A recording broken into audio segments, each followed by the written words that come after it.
ये कहानी है सरसनगर गांव के रहने वाले मदन की, जिसकी 4 पत्नियां थी। चारों पत्नियां एक साथ रहा करती थी। मदन को गुजरे कई वर्ष हो गए थे, लेकिन मदन की चारों पत्नियां एक साथ एक ही घर में बहुत ही प्यार से रहा करती थी। अरे रूपा, नाश्ता बना या नहीं? हम चारों को बहुत जोर की भूख लगी है। जल्दी से नाश्ता लगा दो। चार सास की इकलौती बहू थी रूपा, जो हर वक्त घर का काम करके परेशान रहा करती थी। अरे हेमा, मेरी बहू आएगी तो देखना कितना काम करेगी, सबका बहुत ख्याल रखेगी और सवेरे सवेरे ही सबके लिए नाश्ता भी बना देगी, देख लेना। और हम दोनों की तो सिर्फ 2 बेटियां हैं। मेरे तो बेटे भी नहीं हैं जो बहू आएगी। हाँ, और हमारी दोनों बेटियां तो अपने ससुराल में हैं, अपनी सास का ख्याल रख रही हैं। वो भला यहाँ कैसे आएगी? तो तुम्हारी बहू ही हमारी देखभाल करेगी ना हेमा? अरे हाँ हाँ दीदी, क्यों नहीं। रूपा सिर्फ मेरी बहू नहीं है, आप चारों की भी बहू है। जितना मेरा हक है उतना ही आप लोगों का भी हक है। हम एक दूसरे से अलग थोड़ी ना हैं। हम चारों उसकी सास हैं और वो हम चारों की बहू है। हम सबका ख्याल रखेगी। रूपा की चारों सास मिलकर आपस में ये सारी बातें कर ही रही होती है कि रूपा भी वहाँ चली आती है। मम्मी, मैंने आप लोगों के लिए नाश्ता तैयार कर दिया है। वहाँ टेबल पर भी लगा दिया। चलकर आप लोग नाश्ता कर लीजिए। अरे बहू, आज मेरा खीर खाने का बड़ा मन कर रहा है, तो मेरे लिए खीर बना देना। बहुत दिनों से सोच रही थी तुम्हें कहें, लेकिन आज मौका मिला है। आज बना ही देना मेरे लिए खीर। और रूपा बहू, मेरे कपड़ों में परहेज नहीं किया हुआ है, थोड़ा परहेज कर देना। मुझे इधर उधर जाना होता है और कपड़े परहेज नहीं होते तो देर हो जाता है, इसलिए तुम आज सारे कपड़े मेरे परहेज करके ही रख देना। बहू रूपा, 1-2 साड़ियाँ मेरी रखी है, गंदी है, उन्हें आज तुम धुल देना, नहीं तो कपड़े जमा होते जाएंगे। और उन्हें धूप में मत सुखाना, छांव पर ही सुखाना, वरना कलर चले जाएंगे। चारों सास अपना अपना सारा काम रूपा से ही करवाया करती थी।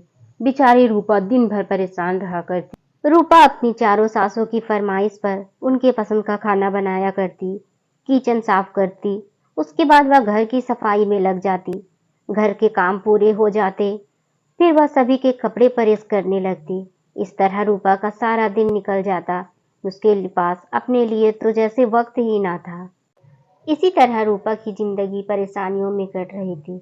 रूपा अपनी चारों सास से परेशान होकर एक दिन पेड़ के नीचे बैठकर बातें कर रही। ए ऊपर वाले, तूने मेरे साथ ऐसा क्यों किया? लोग एक सास से परेशान रहते हैं, मेरी तो चार चार हैं। कितना परेशान रहती हूँ मैं, अपने मायके भी नहीं जा पाती। कितने दिनों से अपनी माँ से मुलाकात भी नहीं हुई है।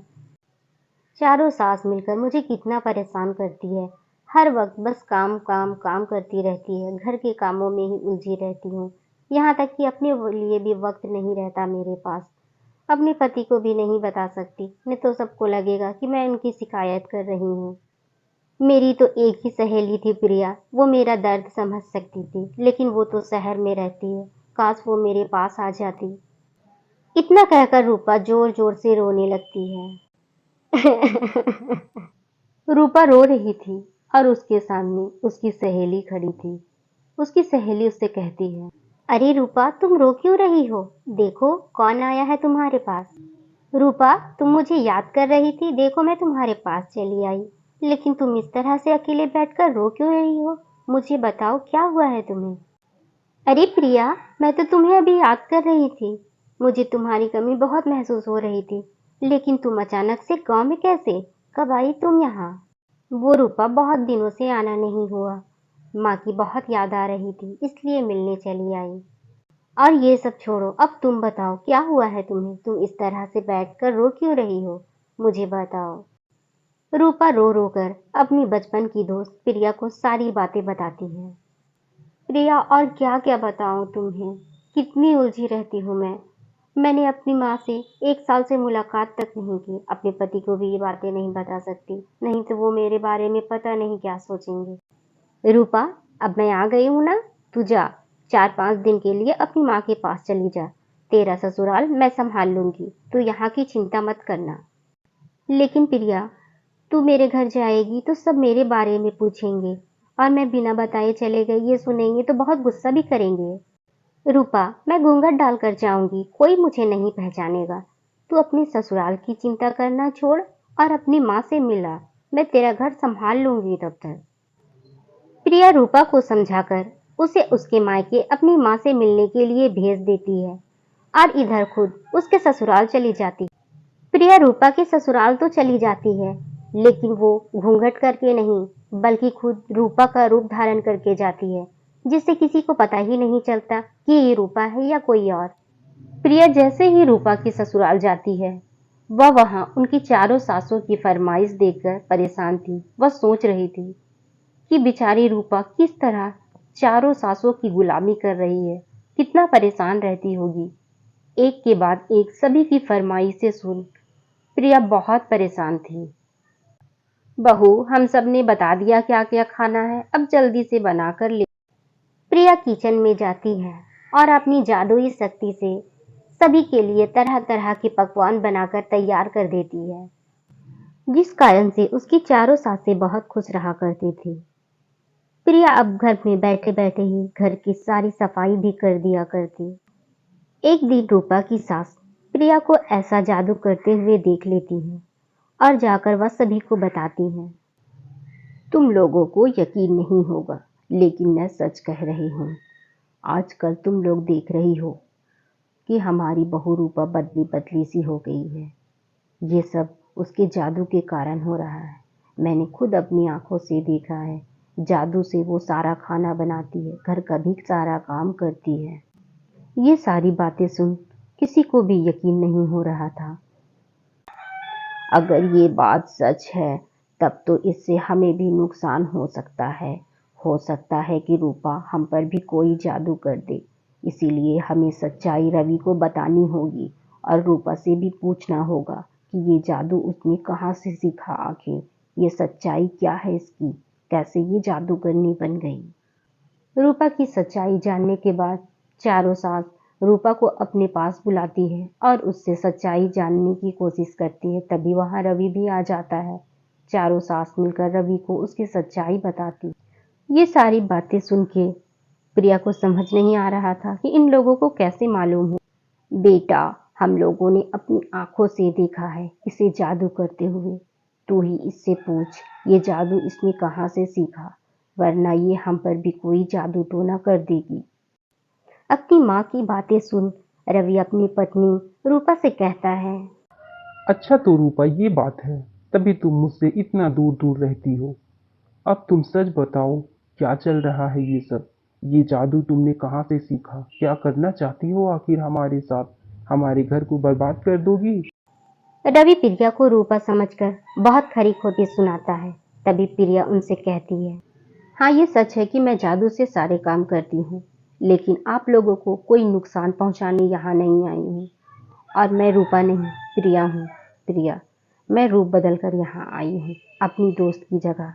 किस तरह से आपकी माँ ने मेरी सहेली को परेशान कर रखा है, इसलिए आई। प्रिया रवि को सारी सच्चाई बताती है कि किस तरह चारों सास ने मिलकर रूपा को परेशान कर रखा है और रूपा अपने पति से कुछ नहीं कहती है। ये आप लोगों ने बिल्कुल भी ठीक नहीं किया।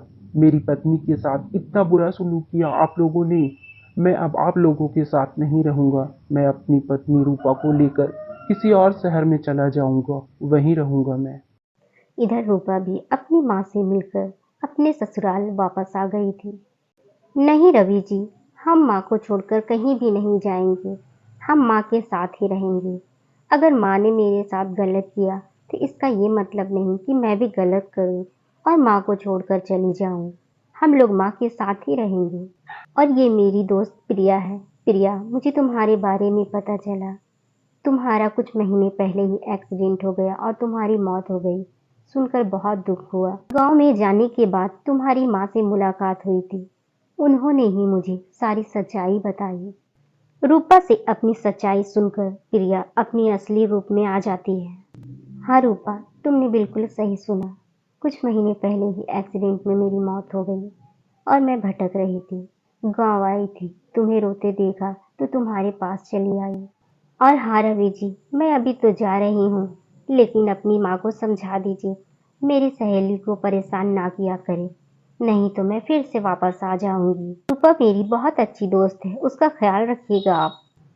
सभी को अपनी बातें समझाकर प्रिया वहां से गायब हो जाती है। रूपा, मुझे माफ कर देना, मैंने तुम्हारा ध्यान नहीं दिया। मैं तुम्हारे साथ ज्यादा वक्त नहीं गुजारता था, अपने काम में व्यस्त रहता था, जिससे तुम अकेली हो गई और मैं तुम्हारा ध्यान नहीं दे पाया। लेकिन आज के बाद ये गलती कभी नहीं होगी। आज सभी को अपनी गलती का एहसास हो गया था। रूपा की चारों सास ने भी अब उसे अपनी बेटी की तरह रखने का वादा किया था। रूपा भी अपनी सास को माफ कर देती है और हंसी खुशी से अपना जीवन जीने लगती है।